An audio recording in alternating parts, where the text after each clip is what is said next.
مشاهدينا الكرام، السلام عليكم ورحمة الله تعالى وبركاته. مرحبا بكم في قناتكم لا لونغ فرانسيز. أنت الآن سيدتي، أنت الآن سيدي تشاهد فيديو تعلم اللغة الفرنسية.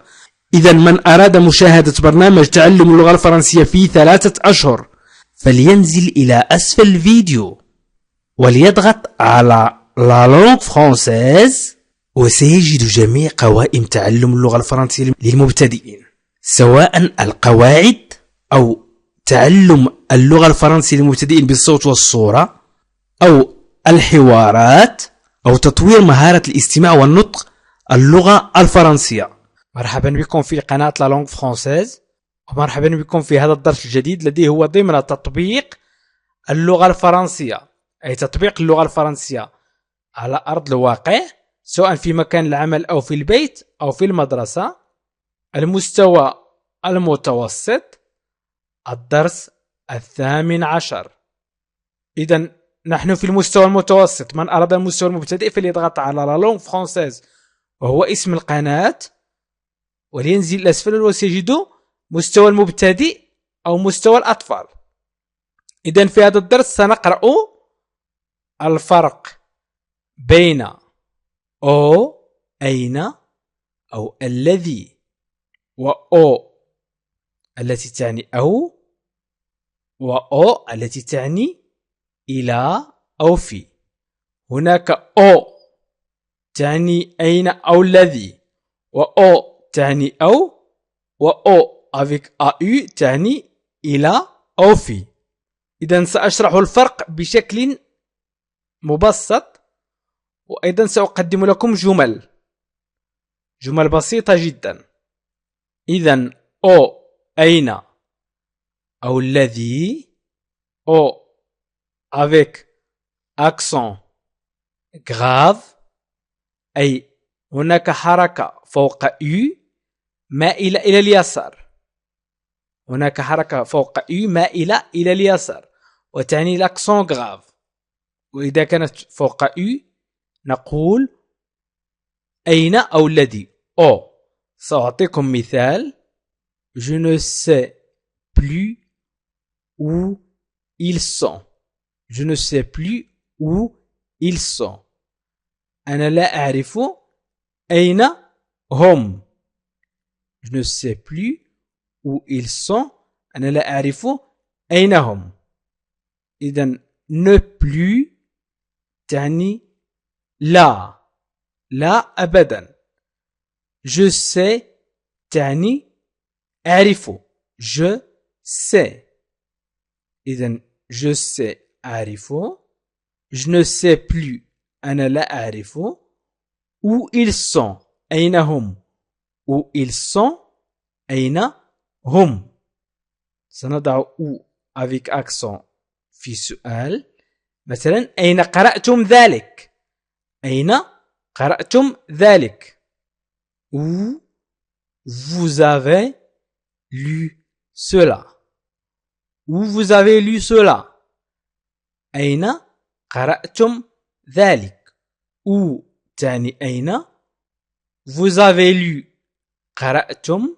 cela تعني ذلك. إذن où vous avez lu cela أين قرأتم ذلك. يمكن أيضا أن أعطيكم مثال آخر: L'hôtel où nous passerons nos vacances est situé près de la plage. L'hôtel où nous passerons nos vacances est situé près de la plage. L'hôtel الفندق où الذي nous passerons نقضي فيه nos vacances عطلنا أو عطلتنا. إذن يمكن أن نقول عطلنا لأن vacances avec S est situé près de la plage، يقع بالقرب من الشاطئ. إذن l'hôtel où nous passerons nos vacances où الذي أو أين. إذن قلنا où في السؤال تعني أين، وأيضا في بعض الجمل تعني أين أو تعني الذي. L'hôtel où nous passerons nos vacances est situé près de la plage. وoù تستعمل للمكان. où تستعمل للمكان. Nous passerons نقضي فيه. Nous passerons nos vacances. عطلنا. Pose ton sac où tu veux. ضع حقيبتك أين ou أين ولكن نقول أينما. tu veux تشاء أو تريد. أينما تشاء أو تريد. pose ton sac où tu veux. ضع حقيبتك أينما تريد أو أينما تشاء. pose ton sac. ton يمكن أن نقول mon sac. pose mon sac où tu veux. ضع حقيبتي أين تريد. tu veux تريد. je ne sais pas encore où j'irai en vacances. Je ne sais pas encore où j'irai en vacances. Je ne sais pas. أنا لا أعرف. où أو يمكن أن نقول أنا لا أعرف بعد. je ne sais pas encore. أنا لا أعرف بعد. où أين. j'irai en vacances. أذهب في العطل. j'irai en vacances. je ne sais pas encore où j'irai en vacances. أنا لا أعرف بعد أين سأذهب في العطلة. إذن où تعني أين. je ne sais pas أنا لا أعرف. encore أيضا أو بعد. j'irai en vacances سأذهب في العطل. إذن où تعني أين. الآن سأمر إلى où التي تعني أو. où تعني أو.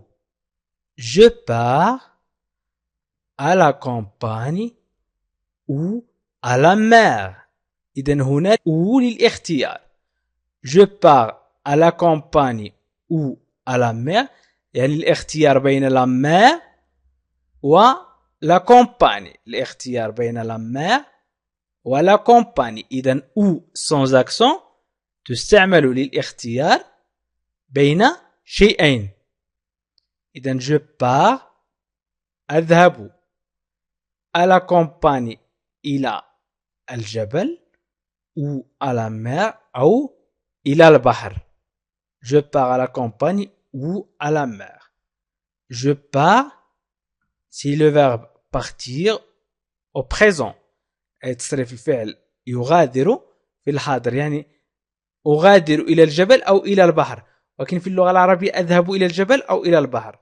je pars à la campagne ou à la mer. يمكن أيضا أن نقول أخي يأكل اللحم أو السمك.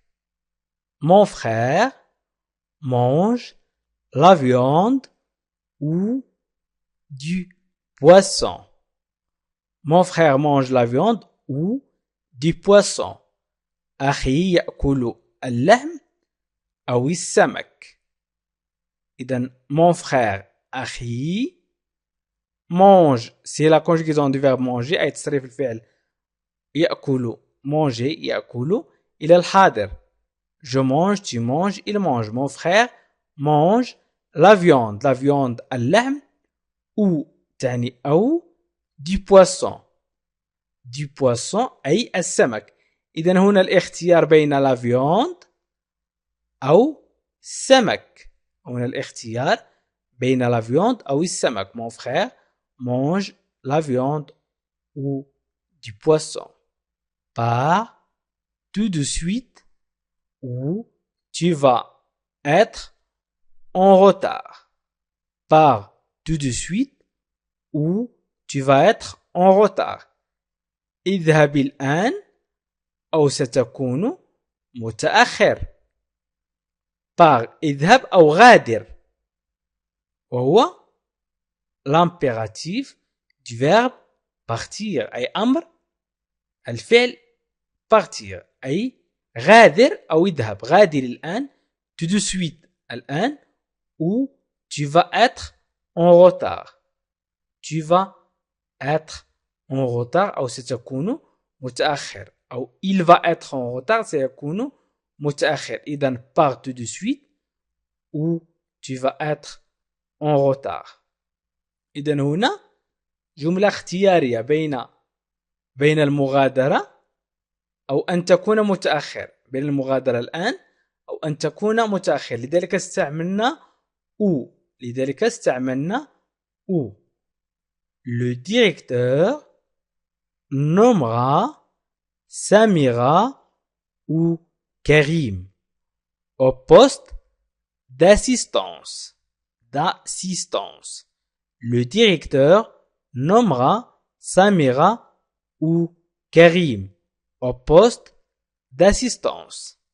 Le directeur أي المدير nommera أي سيعين سميرة أي سميرة ou كريم أو كريم au poste d'assistance أي كمساعد في خدمة المساعدة. poste d'assistance مثلا في خدمة المساعدة أو في مكتب المساعدة أو في. Le directeur nommera Samira ou Karim au poste d'assistance. المدير سيعين سميرة أو كريم مساعدا. nommera هي يسمي وتعني سيعين بالضبط، سيعين. الآن سأمر إلى إلى أو في. أو تعني إلى أو في وتعني أيضا le. سأعطيكم مثال. هي وضعت مكان le. Je vais au café. سأذهب إلى المقهى. Je vais au café. سأذهب إلى المقهى. يمكن أن أقول je vais à le café. Je vais à le café. سأذهب إلى المقهى. وأله لا توجد في اللغة الفرنسية، نعوضها ب أو. أله تعوض ب أو. Je vais au café. إذن يمكن أن نقول tu vas au café. Tu vas au café. Tu vas au café تذهب الآن إلى المقهى. إذن je vais au café أو tu vas au café. سأعطيكم أمثلة عديدة. Pour aller au gymnastique, il faut marcher jusqu'au carrefour. Pour aller au gymnase, il faut marcher jusqu'au carrefour. Pour aller للذهاب au gymnase إلى صالة الألعاب الرياضية. Il faut marcher ينبغي عليك المشي jusqu'au إلى أو حتى carrefour مفترق الطرق. carrefour أي مفترق الطرق. pour aller au gymnase. pour aller au gymnase للذهاب إلى صالة الألعاب الرياضية. il faut marcher ينبغي عليك المشي jusqu'au أي إلى حتى إلى، ولكن يمكن نقول في اللغة العربية حتى إلى، نقول إلى مفترق الطرق كارفور. سأعطيكم مثال آخر. Iras-tu au cinéma ce soir avec tes amis? Iras-tu au cinéma ce soir avec tes amis? Iras-tu au cinéma ce soir avec tes amis? هل ستذهب إلى السينما الليلة مع أصدقائك؟ Iras-tu au cinéma ce soir avec tes amis؟ هل ستذهب إلى السينما الليلة مع أصدقائك؟ إذن أو تعني إلى. Iras-tu هل ستذهب، أو يمكن أن نقول tu iras au cinéma ce soir avec tes amis، أو est-ce que يمكن أن نقول est-ce que tu iras au cinéma ce soir avec tes amis. Est-ce que tu iras au cinéma ce soir avec tes amis? هل ستذهب إلى السينما الليلة مع أصدقائك؟ إذن يمكن أن نستعمل est-ce que أو نقول iras-tu au cinéma ce soir avec tes amis أو نقول tu iras au cinéma ce soir avec tes amis. إذن ما يهمنا هو أو تعني إلى أو تعني إلى. Est-ce que tu iras au cinéma ce soir avec tes amis? Karim est revenu au bureau car il avait oublié ses clés. Karim est revenu au bureau car il avait oublié ses clés. Karim est revenu عاد au إلى bureau المكتب car لأن il avait car il avait لأنه oublié نسي car il avait oublié لأنه نسي ses clés مفاتيحه. إذن كريم est revenu أي عاد. Le passé composé du verbe revenir au bureau إلى المكتب car il avait oublié ses clés. Il avait oublié أي نسي. Il avait oublié نسي. إذن كريم est revenu au bureau car il avait oublié ses clés. Nous irons tout voir au club de tennis. Nous irons tout voir au club de tennis. Nous irons tout voir سنأتي لنراك au في club نادي de tennis التنس. Nous irons tout voir au club de tennis. Nous irons tout voir au club de tennis. سنأتي لنراك في نادي التنس. Nous irons tout voir. Nous irons tout voir. سنأتي لنراك. Nous irons tout voir. سنأتي لنراك. au في club de tennis نادي التنس. club de tennis نادي التنس. J'irai tout voir. مثلا سأقول j'irai tout voir. سأأتي لأراك. J'irai tout voir. سأأتي لأراك. Tu iras